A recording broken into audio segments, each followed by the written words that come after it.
These Tottenham Hotspur Man City games are just ridiculous at this point. Regardless of form, season aspirations, and more, we all know that City are highly unlikely to come away with the 3 points. Even when Spurs sits in 14th place. We always say the scriptwriters are getting lazy when these sorts of things happen, but have we ever stopped to consider that they're actually just incompetent?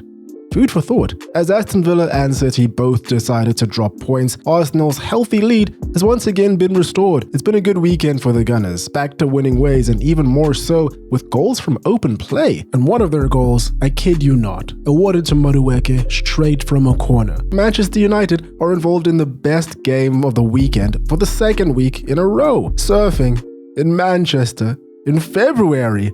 Can you believe it? Hello everyone, I'm Tinashe, welcome back. Subscribe if you haven't. Hope you had a good weekend. If you had a weekend like mine, it was probably a little bit mixed. You know, perhaps your team won. Perhaps everything otherwise went decently. Perhaps you bought option calls on silver and they expired today.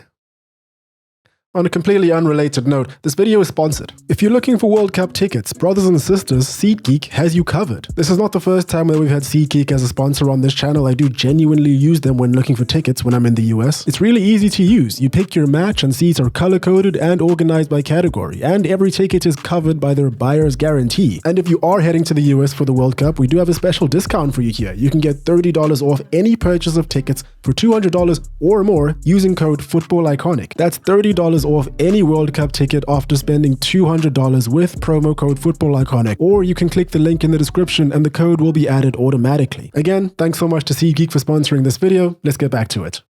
Let's talk about Manchester City and Tottenham Hotspur right now. First, we'll start with City. City's title charge has been a lot more limp, and I think a lot of us probably expected it to be. A big drop off in the previous years, and just for fun, just out of curiosity, I wanted to take a look at their performance up until 24 games in the past few seasons compared to this one. And you can see over here, at the moment, they're sitting on about 47 points after 24 games played. Last year, that was 41, so there's an improvement. But the year before, 52. So they're looking better, but nowhere near their best. And the team has had quite a lot of squad turnover over the last few years, so I think it is expected that there would be a bit of a drop-off. And taking all that into consideration, I think they're probably doing decently, right? They're probably not happy with how they're performing, knowing Pep Guardiola, but it is what it is. And they are aggressively trying to make things better. We've seen Antoine Semenyo come in, we've seen Mark Gahey, about £84 million spent in one January window. That's no joke. So taking all of that into consideration and going even further, I guess perhaps we shouldn't really expect the big, late season bounce that we usually see from City for their title charges up from about March onwards.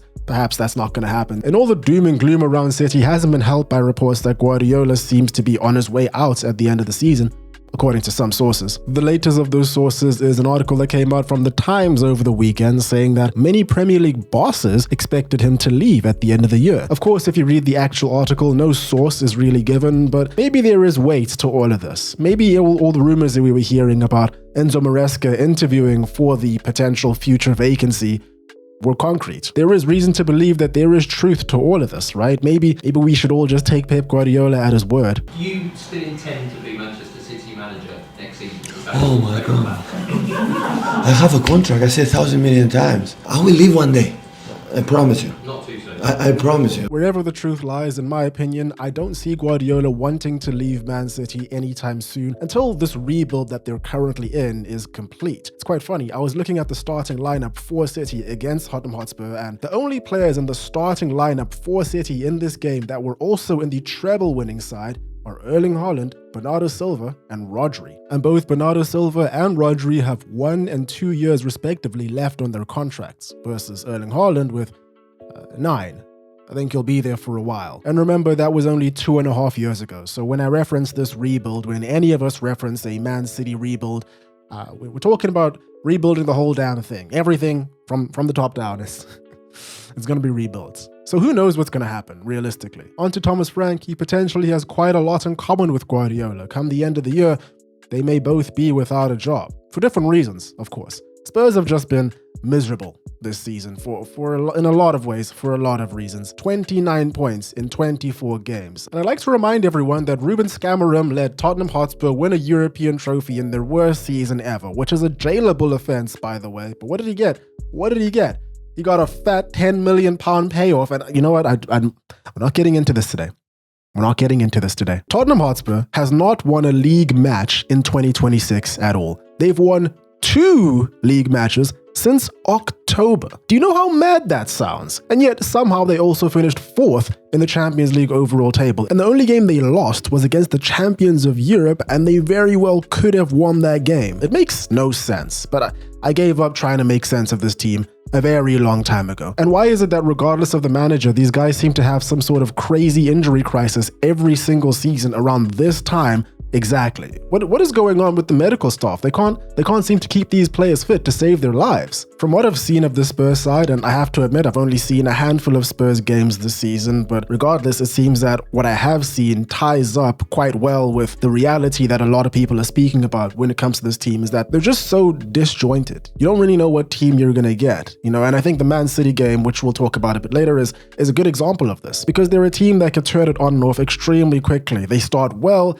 but they have problems closing games off. They start poorly, and they leave themselves way too much to do towards the end to come away with the best result that they possibly can. They're just far too volatile, and it's a shame, because I really do like Thomas Frank as a manager. I think he has a lot of great qualities. Thomas Frank hasn't had it easy. We've spoken about the injuries already, but if they can't fix this situation really soon, then Spurs are looking at a one-way ticket to sadness. So now some thoughts on the actual match. This game in the first half was pretty much just the story of one side, Man City. Spurs were passive. They were leaving these gaping holes in their defense, which I guess is what happens when the majority of your defense is injured and you're playing Palhinha as a centre-back, and I've never rated Dragusin, so that's just -1 for me in any case. And a great example of this is City's first goal scored by Ryan Cherki. It was so easy. As soon as Spurs ventured forward just a little bit, City condensed the field, making it really small, making it really hard for Spurs to find any of their men, and by the time City won the ball back, Spurs players were just simply running headless. Brilliant low-driven shot, but it's just so easy for him. Dragusin is on him, again, don't rate him very highly, but Cherki has 3 Tottenham Hotspur players on him, none of them decide to close him down, and he could have taken a few extra touches here before getting his shot off. City's second goal again came from just applying routine pressure and taking advantage of these huge holes that Spurs were leaving. Antoine Semenyo, who at some point looked like he was about to go to Tottenham Hotspur,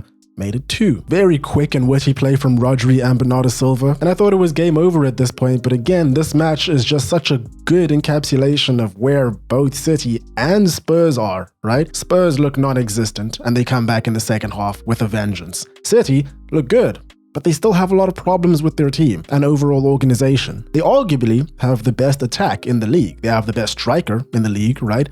But they capitulated. Of course, we have to talk about the first goal that Spurs scored. In my opinion, this was very clearly a foul on Mark Gahey. You can't just swipe through the back of a player and have a goal stand, although I guess you probably can. You know, I don't really know what's going on in the VAR booth. I don't know what the rules are anymore, and it makes me wonder, because they were showing this goal multiple times on TV and multiple times in the stadium. The ref saw it. Everyone that was watching saw it, but the goal stood. I was watching on Sky, the commentators on my stream were correctly going on about how this was a foul. It's very strange, isn't it? And then the Dominic Solanke goal was just hilarious. Of course this happens in this match. The scorpion kick, come on man. So it did take a wonder goal, and what I feel was a goal that should have been disallowed, for Spurs to claw their way back into this game. But let's not forget that City were allowing them the space to get these opportunities in the first place, and that's probably the most concerning thing from Guardiola and City's perspective overall. As far as refereeing decisions, City did have it bad, but perhaps the conspiracy theories need to cool down a bit. Looking at you, Rodri. After the game, he came out and said that everyone wants them to lose. They don't want them to win. Everything's against them. And while Rodri is well within his rights to complain here, I just think that the message holds a little bit less weight because of the ultimate messenger. You know, Rodri's entire game plan hinges around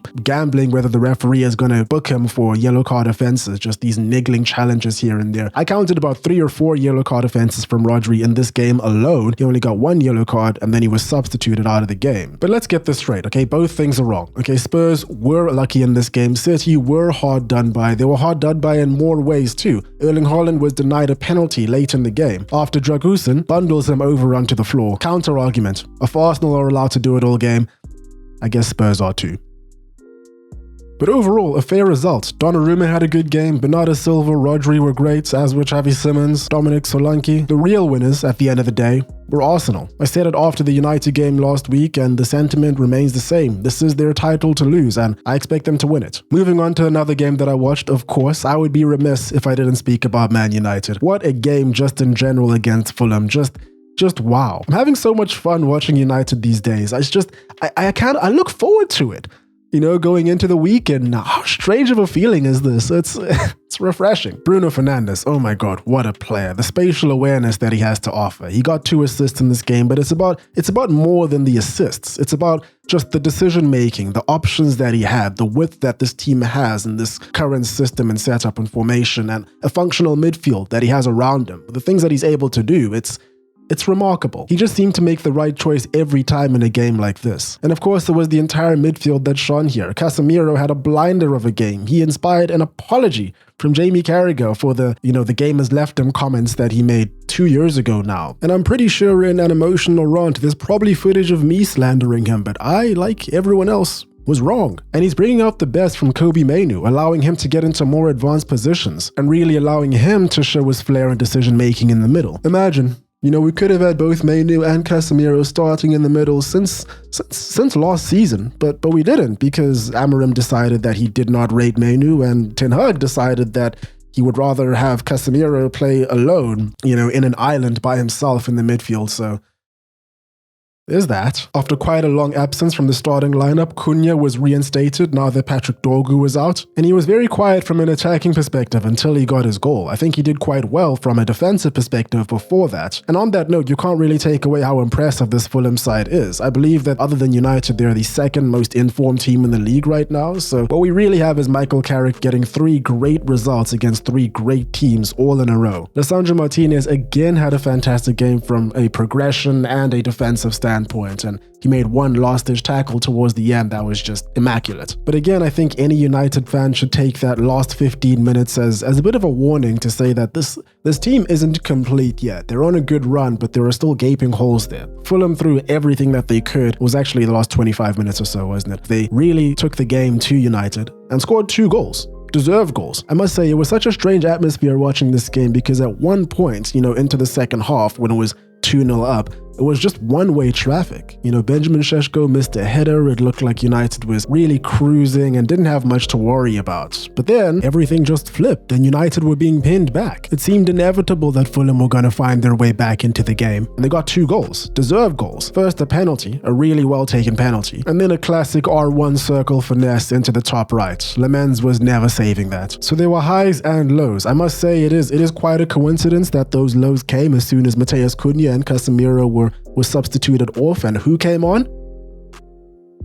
Manuel Ugarte. No, it wasn't exactly his fault that Fulham came back, but his decision making, it hasn't exactly gotten better. He was the one that conceded a last-minute free kick, which gave Fulham the opportunity to pack bodies into the box and potentially get that final minute equalizer. At the end of the day, it seemed that the home side need not worry, because Bruno and Benjamin Šeško came to the rescue. As a United fan, I am still quite a bit wary of this team and how they're able to perform going forward, because this was another game where they conceded quite a lot of possession. As I said, Fulham are a team in form. They held more possession overall over the game. Let's see how they fare against teams that sit back and give them the ball all game. We have Casemiro, who's now showing us his best, but has also just announced that he's leaving at the end of the season. So here we stand. Obviously the title and silverware in general this year is out of the question, but top 4 should be more than achievable. What a crazy season that we're having. And there we have it. Before we finish this video off, I have a quick question to ask you guys. So I usually watch about 4 or 5 games every weekend, and obviously you know that I'm obsessed with football news just in general, but in these videos I usually only talk about 1 or 2 matches over a weekend, because I want to keep the videos sort of shorter, tighter, to the point, and YouTube rewards retention and attention and heavily editing and all of that. But I'm wondering if maybe people might be interested in more of a conversational, kind of extended, less heavily edited version of this, perhaps in something similar to a podcast form, perhaps on this channel or maybe even on the Spotify page where I already put all of the long form videos. Like with this weekend in particular, obviously I watched the United game, the City Spurs game, and then I live in Vienna right now, so obviously I'm paying attention to Rapid Wien and saw them lose over the weekend. I don't know, let me know what you guys think about that. That's all for me today. Hope you guys enjoyed. Hope you're having a great day. Cheers, and I'll catch you in the next one.